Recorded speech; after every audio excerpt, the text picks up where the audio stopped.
Hey everyone, I want to go over a couple things here about the Whisper of the Worm sniper rifle quest and ways that you can get through this to make this easier and hopefully help you to succeed.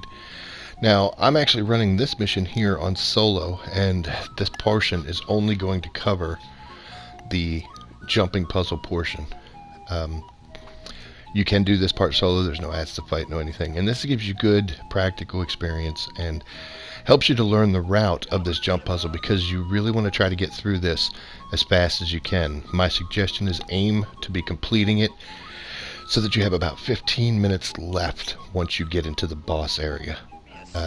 There's a couple shortcuts and they are in this video so you'll be able to see them, but we're going to go over that route right now. So when you first enter the room, instead of actually running through this entire lost sector, what you want to do is look for this set of rocks here. You're going to jump up, turn around, and land on this branch. And then over to this side is where the actual finishing chest is for this lost sector. And straight off to this side here is where you need to go. And this gets you through without having to run through that entire lost sector. Saves you a good minute or so. You're going to blow up this little orb here. And this opens up the actual beginning stage for this fight. Now drop it down this hole, be careful, this will kill you, so you either want to like pinball this or jump towards the end. And you're going to make your way through this tunnel. Now the first fun jump you have is this one. The angles kind of make vision a little weird, but it's not too shabby to get through. And then once through that slot, you're going to come down here to the right. Land it, crouch. You're going to come through and you're going to notice these little pistons here pushing you off. You can either jump over them or wait, and then it's a long drop down to the next section. Navigate this just like normal. You wait for the pistons to shoot out. Once that long one goes away, you're making a jump straight ahead and down to that extended platform. Now this part's a little tricky because this thing's angled down here, so if you're not careful and if you hit it too hard, you will slide off like this. But it does make contact, so you can get back on. Just be prepared for that. And you're moving forward to this ledge.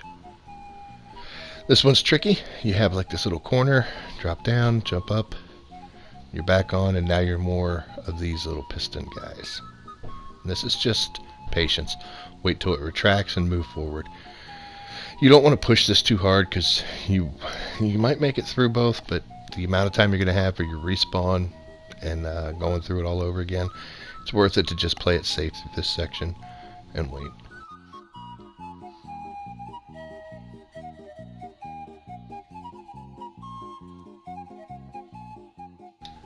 Now this last piston, it moves back and immediately starts moving forward, so you don't want to play around too much. Head to the right for the little safe spot, and then you jump in this chasm.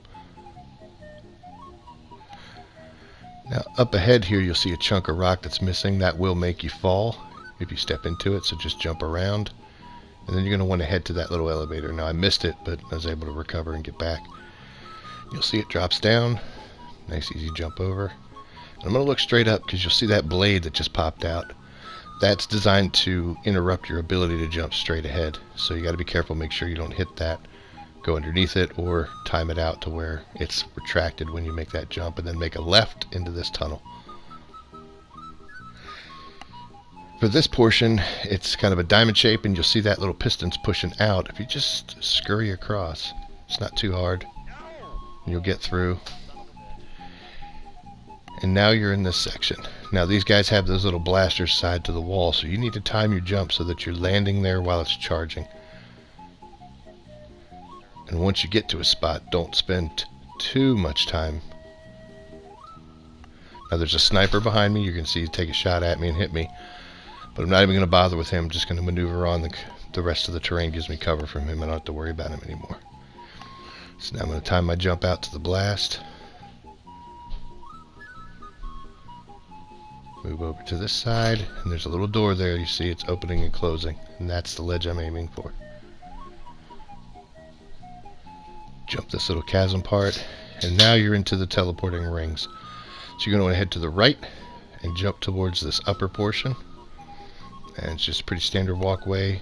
Just jump the gaps all the way at the end to the right, and that's where you want to land. and this portal's taking us where we need to go. Now once you land here, you're going to run out. This is what everyone refers to the green room, but instead of jumping all the way around the green room, if you look right behind you where you landed, there's this nice little section here that you could slide into. And this is the second shortcut, which gets you all the way around where the green room is to this section. Saves a lot of time. You run this circular ledge, you are going to get to a point there where there is no ledge anymore, so just jump back onto it or jump across, and then you've got a really big chasm drop. Aim for the door and pop right in. Now you want to wait for these piston things here to retract. Jump down. Nice ledge to the left. Over to the right here is where we're aiming for. Up. And this is actually where the fight is going to begin. And like I said, if you can get here with 15 minutes left, you're in good shape. People can do it faster than I am, but aim for 15. Practice this on your own until you can get here to these boss phases and these rooms with 15 minutes left, and you'll be ready to actually go for the fight.